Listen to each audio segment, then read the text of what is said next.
Bem, meus queridos, continuando aqui, né, com os processos de degradação do solo, vamos falar, né, de mais um tipo de erosão, né? Além dos sulcos, ravinas e vossorocas, nós temos um específico chamado de assoreamento. Olha aqui, dá uma olhada aqui comigo.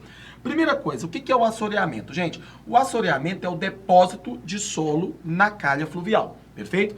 Esse depósito na calha fluvial, ele ocorre por quê? Primeira coisa, nós sabemos, né, que dentro dos ecossistemas, dentro dos biomas, existem algumas matas específicas, como é o caso do Cerrado, como é o caso da Amazônia, né? Na Amazônia, por exemplo, nós temos a mata de Igapó, né, uma mata aí hidrófila, né, ou seja, permanentemente inundada. Nós temos uma mata de várzea, que é uma mata higrófila, parcialmente, sazonalmente inundada, e nós temos a mata de terra firme, né, que é a mata que é dificilmente inundada. A gente não fala nunca porque, né, na geografia não existe isso. Agora, nós também temos matas no Cerrado. Né? Nós temos as matas de topo, as matas de recarga, também chamada de veredas, né, ou mananciais. Nós temos as matas de encostas, tá? E nós temos as matas ciliares, que também podem se manifestar na mata, né, na forma de mata galeria, ou seja, aquela mata que tampa o leito do rio. Então vem comigo. Quando eu me refiro, né, ao assoreamento, significa que este solo, no processo erosivo, ele passou pelo processo, né, pelo topo do relevo, desceu pela encosta e ainda caiu aqui na calha do rio. Então, para que haja esse assoreamento aqui, meus amores, olha, para que o fundo do rio, né, tenha depósito de solo, o que deve ter acontecido? Né? De forma geral, isso acontece, tá? E esses nutrientes, estes solos na calha do rio são necessários, até por conta, né, da nutrição do curso fluvial. É importante, assim como você tem um aquário, você coloca lá ração e você coloca ali alimentação para os seus peixinhos, né? Esse processo de nutrição natural ele é feito por meio de depósitos de sedimentos. Assim como as correntes marítimas, por exemplo, elas arrastam sedimentos do fundo do mar para a superfície para que os plânctons possam se alimentar, para que sejam alimento para os peixes, né? Faz parte de uma cadeia trófica. Então, tudo bem, isso é um processo natural. O problema é que quando você, por exemplo, né, desmata as matas de veredas, no caso os buritis, né, essas matas de topo, o que vai acontecer? Vai acontecer que a função dela, primeiro, ela é um manancial. Né? É daqui que nós temos o abastecimento do lençol freático. Né? A água bate aqui e ela infiltra e percola sob o relevo. Tá bom? Então, essa é a função dela. Então, se você desmata, grande parte dessa água que deveria infiltrar para abastecer os mananciais, você acaba fazendo com que ela escorra predominantemente. Então, ela vem, ganha velocidade na encosta e pode arrastar mais sedimentos. Outra coisa, ela é proteção, né? Ou seja, a cobertura vegetal, ela mantém uma estabilidade no solo e também evita com que o impacto físico, né, das gotas da água na superfície do solo aumente a retirada de massa e também deposite ao longo dessa vertente até o rio. A infiltração, quanto mais água infiltrar, menos água escorre. Né? Lembra quando eu disse a vocês que existe o escoamento superficial? Isso aqui não precisa ser uma vossoroca, não precisa ser uma ravina, existe um escoamento superficial aqui sobre o relevo, tá bom? Então, nós temos aqui o que a gente chama de veredas.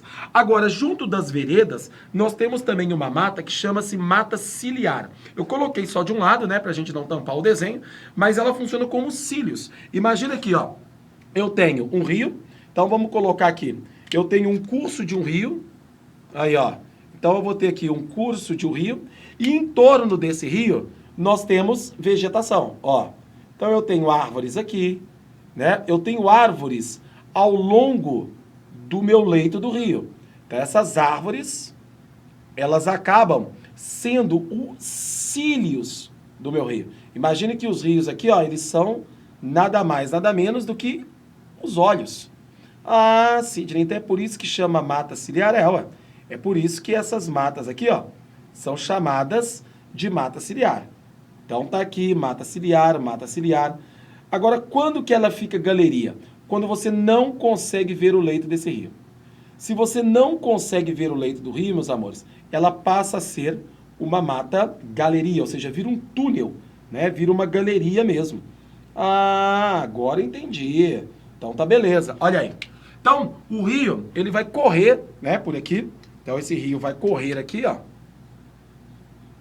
Então, no meio dessa mata ciliar, perfeito? Então, isso daqui vai ser a nossa mata ciliar. Mata ciliar. como eu disse a vocês, ela também pode se transformar numa mata-galeria, desde que eu não consiga mais ver o leito do meu rio. Então tá aqui.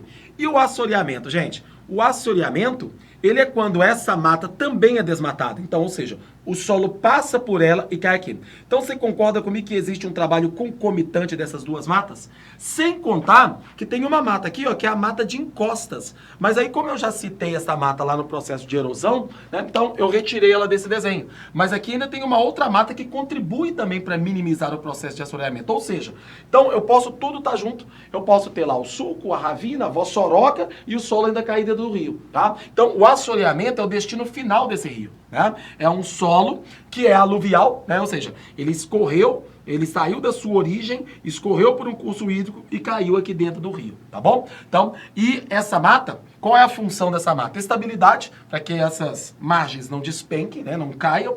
Proteção, como eu disse a vocês, minimiza, controla o processo de assoreamento e até mesmo algum tipo de poluição. E faz parte do ecossistema, né? Ali você tem um ecossistema, você tem cadeias tróficas, você tem relações bióticas que ocorrem ali, né? Alimentação para a fauna. Então, se você retira, você cria um desequilíbrio. Tanto, né, as veredas quanto as matas ciliares são chamadas de APPs, são áreas de preservação permanentes. Você tem leis, tá, florestais, você tem que impedem a retirada dessa mata. Recentemente, o nosso Código Florestal até se tornou um pouco mais frouxo, né?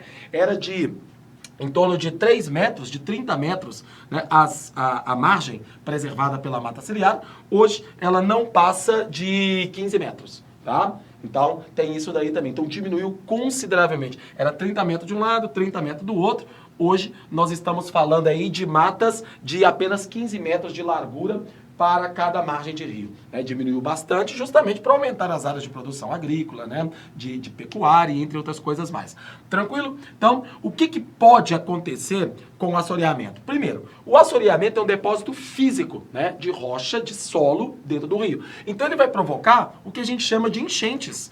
Então, ele vai promover as enchentes. Sério, Sidney? Sério.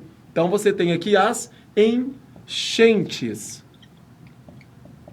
Tá? Então, nós temos aqui as enchentes. Por que nós temos as enchentes? Porque vai encher o rio. E aí, 2 copos não ocupam o mesmo lugar no espaço. Se você já tem um copo com água, imagina, um copo com água, e aí você coloca um cubo de gelo dentro dele, a água transborda. Então, você tem o problema aqui das enchentes. Ou seja, você tem um acúmulo nas planícies de inundação de mais água do que deveria ser, né? Então, você tem um excesso de inundação nessa região. Perfeito? Então, este é um problema, né, físico. Além do mais, você também tem a contaminação, né? Então, você também tem a contaminação dos rios.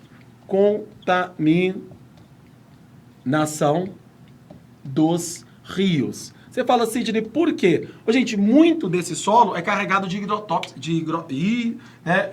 agrotóxicos, né? Agroquímicos, que nós chamamos.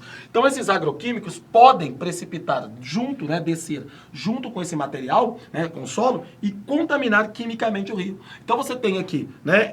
Consequências físicas e químicas para o processo de assoreamento, que nada mais é do que o estágio final aí de um processo erosivo na calha do rio, beleza? Então, lembrando que isso daqui é a nossa calha do rio, tá? Então, aqui é a nossa calha do rio.